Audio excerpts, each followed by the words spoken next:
Hello friends, welcome back to the my new video guys and my YouTube channel guys. Today we are going to talk about guys Samsung phone setting guys, and today video title is guys how can we set guys face lock in our Samsung phone device. Friends, you want to set your face lock setting guys, and friends you want to use guys your face lock. So how can you set and how can you use it today friends? I will show you, I will tell you guys.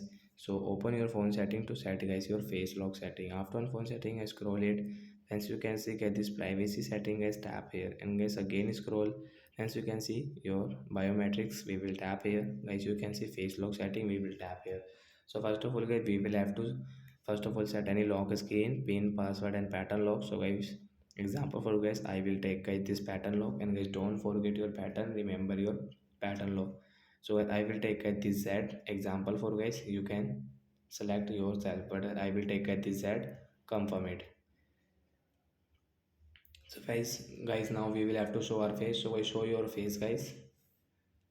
So after show your face guys, automatic guys your face lock will set and on it. So friends, come back and friends you can see guys, we have got this face lock setting on our lock screen. And friends, we can show our face to unlock our Samsung phone, and guys you want to unlock your phone to draw your pattern, so guys you can draw it. So like that guys, we can use face lock setting guys, and we can set. So bye guys.